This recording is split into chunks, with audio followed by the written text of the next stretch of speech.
یہ بتائیں کہ حبیب اکرم کون ہیں، کہاں سے سٹارٹ ہوئے؟ یہ سوال جب بھی مجھ سے ہوتا ہے تو میں بڑا عجیب و غریب سا محسوس کرتا ہوں، اور میں اپنے اس تاثر کو کبھی بھی لفظوں کی شکل نہیں دے پایا، لیکن اس میں کچھ حجاب سا بھی ہوتا ہے، کچھ شرمندگی بھی ہوتی ہے، اور کچھ منانم کے مندانم کی سی کیفیت بھی ہوتی ہے، یعنی الجھاؤ بھی ہوتا ہے۔ خیر جناب، بالکل پاکستان کے جس طرح عام لوگ ہیں میں انہی میں سے ایک ہوں۔ کوئی ایسا فیملی بیک گراؤنڈ نہیں کہ جس کے بارے میں کہا جائے کہ جناب آبا میرے ہیں تو فلاں کتابوں میں بھی ان کا ذکر ہے، تاریخ میں بھی ذکر ہے۔ بالکل سادہ سے محنتی لوگ جو گھروں میں جس طرح سب پاکستانی ہیں، تو اسی طرح کے گھر سے میرا تعلق ہے، سرگودا سے۔ اور سرگودا کا بھی ایک گاؤں ہے چک نمبر 36 جنوبی، تو وہاں میرے دادا، میرے پردادا اور ان کے والد بھی وہیں پہ رہتے تھے جب چک بندی ہوئی تھی 1903 میں، تو اس وقت وہ وہاں پہ آئے تھے سیالکوٹ سے۔ تو بہرحال میرا جو پلنا بڑھنا ہے وہ سب کا سب سرگودا شہر میں ہوا، اور گاؤں جو ہے وہ آنا جانا رہا۔ جس طرح اس زمانے میں ایک معمول تھا کہ آپ جیسے میرے والد اگر سرگودا میں رہتے تھے تو ہر چھٹی کا دن جو تھا وہ ان کی بھی خواہش ہوتی تھی اور ہمارے دادا کی بھی خواہش ہوتی تھی کہ ہم سارے گاؤں جائیں۔ تو گاؤں ہمارا کوئی 16-17 کلومیٹر دور تھا وہاں سے، سرگودا سے۔ تو پھر جب تک میرے دادا رہے تو ہم پھر گاؤں میں آنا جانا، یعنی مجھے میری زندگی کا ایک حصہ آپ کہہ لیں کہ ایک دیہاتی اور ایک شہری۔ ٹھیک ہے، تو تعلیم وغیرہ کہاں سے حاصل کی، کیا پڑھا؟ تعلیم فروخ میری گنڈے دار سی تعلیم ہے۔ اس کی وجہ یہ ہے کہ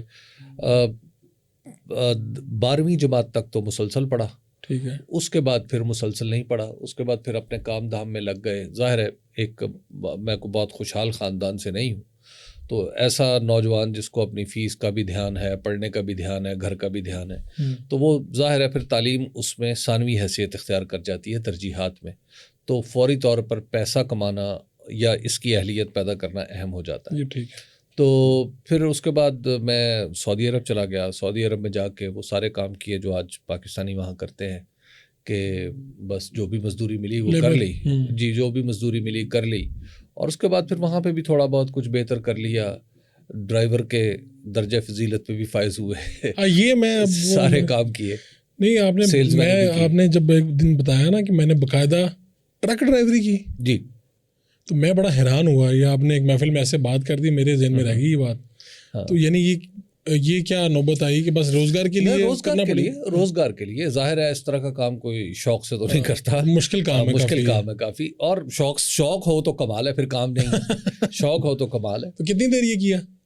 میں نے 6-7 سال یہ کام کیے مختلف قسم کے، 6-7 سال جی، لیکن اور اسی دوران پھر میں پڑھتا بھی رہا، اور پہلے BA اور پھر MA کیا اور پھر LLB کیا، تو وہ سارا کچھ پرائیویٹ ہی رہا۔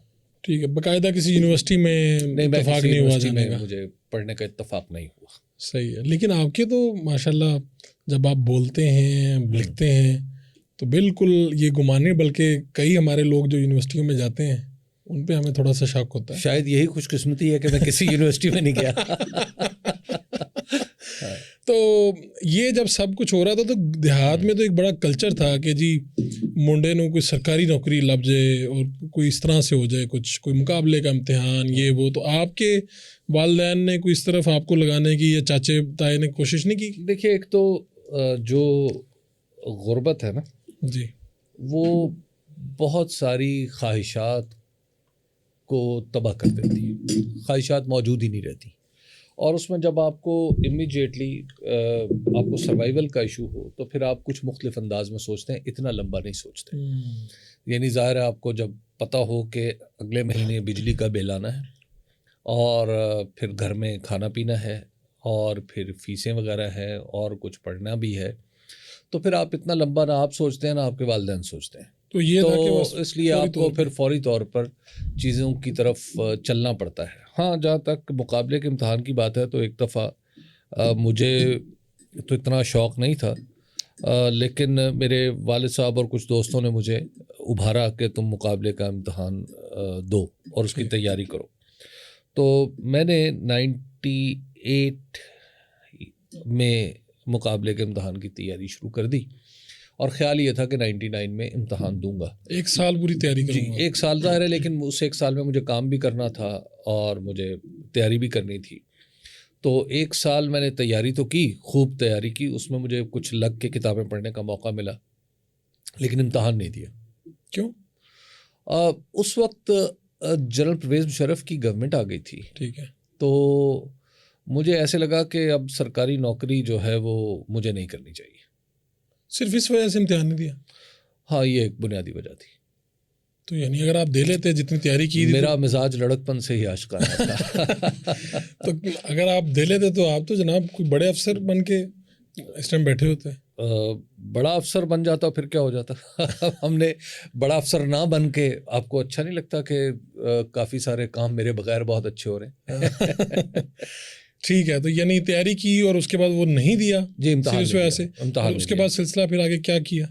یعنی یہ جرنلزم کی طرف وہ ساری محنت مزدوری سعودی عرب، اور اس کے بعد یہ انٹائرلی ڈفرینٹ ہے. اس میں زندگی کے کچھ ایسے پیچ پڑے کہ پھر مجھے دوبارہ سے وہیں سے کام شروع کرنا پڑا جہاں سے میں نے چھوڑا تھا. یعنی جہاں جس بالکل غربت سے اپنی زندگی کا آغاز ہوا تھا 1997-98 میں، تقریباً وہیں پہ واپس آ گئے تھے. بیچ میں کچھ تھوڑا سا خوشحالی کا دور آیا تھا.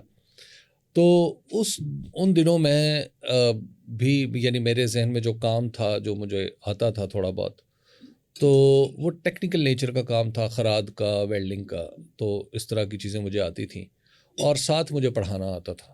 تو میں ان دنوں 2 کام کیا کرتا تھا کہ میں ایک سرگودا ان دنوں پرائیویٹ کالجز نئے نئے بن رہے تھے، تو میں ایک پرائیویٹ کالج میں انگریزی اور مطالعہ پاکستان پڑھایا کرتا تھا. یعنی صبح سویرے میں جاتا تھا اور پھر واپس آ کے پھر میں اپنا کام کرتا تھا.